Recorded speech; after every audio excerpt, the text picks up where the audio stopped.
Bonjour tout le monde. Aujourd'hui, nous abordons le troisième sous-concept de notre premier chapitre, la vie cellulaire, à savoir le métabolisme énergétique cellulaire. Il n'y a pas de vie sans énergie. Chez les cellules eucaryotes, cette production d'énergie se résume essentiellement à trois phénomènes. La photosynthèse chez les plantes chlorophylliennes, la respiration chez les animaux et chez les plantes, et la fermentation qui a lieu essentiellement chez les champignons microscopiques. 1. Le mécanisme de la photosynthèse. La photosynthèse est le processus par lequel les plantes vertes absorbent l'énergie lumineuse et le transforment en substance organique grâce au dioxyde de carbone et à l'eau. Il s'agit donc d'une conversion de substances totalement minérales, eau et CO2, en substances organiques, notamment les glucides. Ce phénomène se déroule en deux étapes. La première est appelée la phase claire. La photosynthèse se déroule dans les chloroplastes, qui sont des organismes spécialisés présents uniquement chez les plantes vertes. La phase claire se déroule dans la partie des chloroplastes qu'on appelle les thylakoïdes. On distingue dans les chloroplastes deux types de thylakoïdes. Des thylakoïdes de granat, mais aussi des thylakoïdes de stroma. Le schéma ci-après résume le déroulement de la phase claire dans un thylakoïde. C'est un schéma simplifié, donc qui a l'avantage d'être facile à appréhender. Pendant la phase claire, ce sont des photons. On appelle photon un grain d'énergie. La lumière se propageant sous forme de grains d'énergie. La chlorophylle absorbe des photons et émet des électrons. Ces électrons sont pris en charge par une série de transporteurs. Les transporteurs n'étant autre chose que des protéines présentes dans la membrane interne des thylakoïdes. Les électrons passent d'un transporteur de haut niveau énergétique à un transporteur de faible niveau énergétique.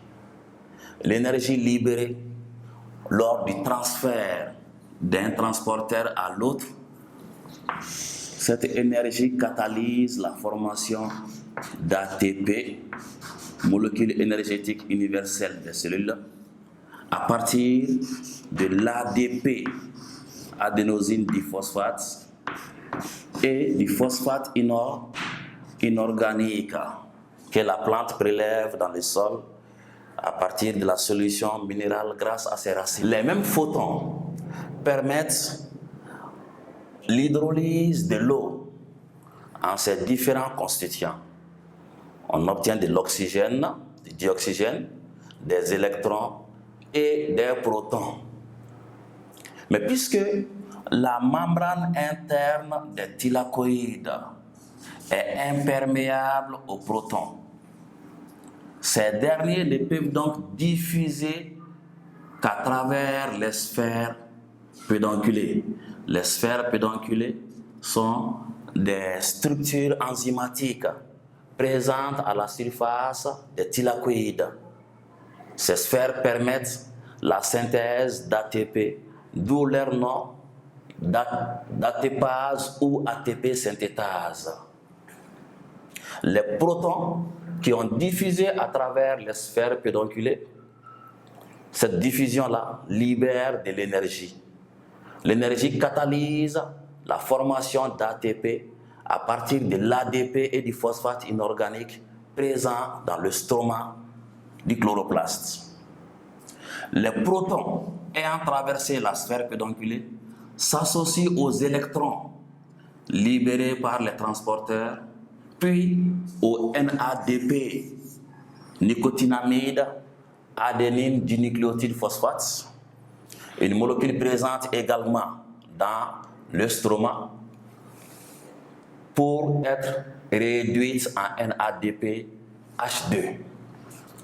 ATP et NADP H2 sont des molécules énergétiques. En résumé, la phase claire produit donc des molécules énergétiques ATP et NADP H2 essentielles à la poursuite de la photosynthèse.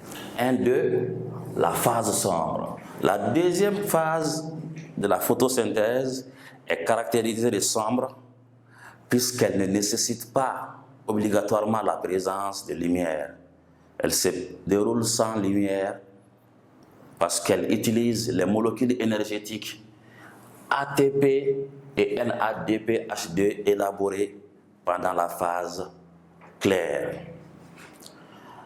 Les savants qui ont permis de comprendre le mécanisme de la phase sombre portent le nom désormais d'un cycle célèbre qu'ils ont découvert. Il s'agit de Kelvin et Benson, des biochimistes américains.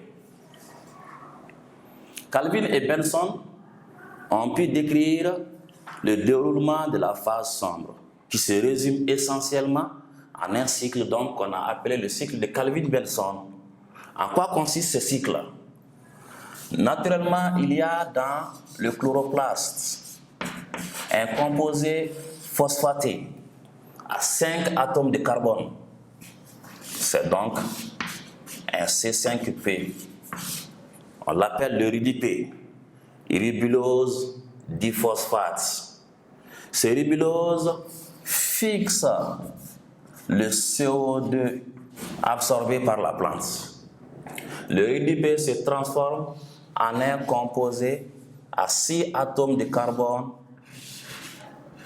un hexose phosphate, C6P. L'hexose phosphate est un composé instable qui très rapidement se casse en 2 molécules de C3 qu'on appelle l'APG. APG, acide phosphoglycérique. C'est une molécule à 3 atomes de carbone. C'est donc un triose. L'APG, grâce aux molécules énergétiques de la phase claire, ATP et NADPH2, permet la synthèse du triose phosphate. Ainsi, l'APG, à partir de l'ATP et du NADPH2 élaboré pendant la phase claire, permet la synthèse du triose phosphate, un C3P. Le triose phosphate est le point de départ de la synthèse de toutes les substances organiques dont la plante a besoin. Mais aussi, le même triose phosphate permet la régénération du RIDP. Comme les événements se poursuivent de façon continue, ce cycle découvert par Kelvin et Benson porte donc le nom de cycle de Kelvin, pour faire simple. Kelvin-Benson. Récapitulons. La phase claire se déroule en 3 étapes. La première consiste à l'absorption d'énergie lumineuse sous forme de photons par la chlorophylle, qui produit alors des électrons. Les électrons passent d'un transporteur de haut niveau énergétique vers un transporteur de faible niveau énergétique. Il se produit une perte d'énergie. Cette énergie libérée catalyse la phosphorylation de l'ADP en ATP. La deuxième étape est la décomposition de l'eau grâce à l'énergie lumineuse. On appelle la photolyse de l'eau. La photolyse de l'eau produit des protons et des électrons. La membrane des thylakoïdes étant imperméable aux protons, ces derniers diffusent à travers les sphères pédonculées, véritables enzymes permettant la synthèse d'ATP. L'énergie libérée lors du passage des protons à travers la sphère induit la synthèse d'ATP à partir d'ADP, du phosphate inorganique. Les protons et électrons s'associent dans le stroma à un composé, le NADP, la nicotinamide, adénine dinucléotide phosphate, qui est alors réduit en NADPH2.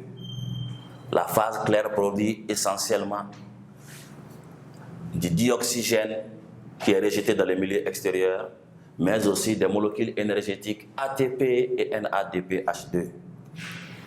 Quant à la phase sombre, elle se résume au cycle de Calvin, qui est une série de carboxylation du RIDP pour former un composé à 3 atomes de carbone appelé le triose phosphate.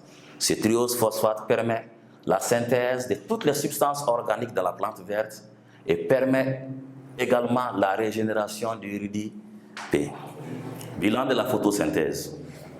Le triose phosphate, élaboré pendant la phase sombre,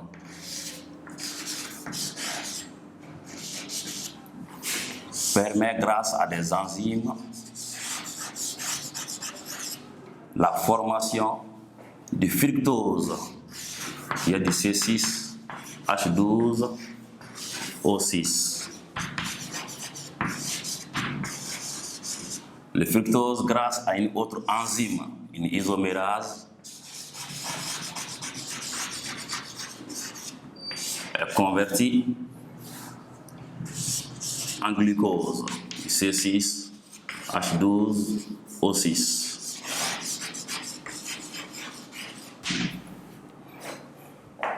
Dans les chloroplastes, le glucose est polymérisé, donc plusieurs molécules de glucose, grâce à une enzyme appelée polymérase, sont polymérisées en molécules d'amidon.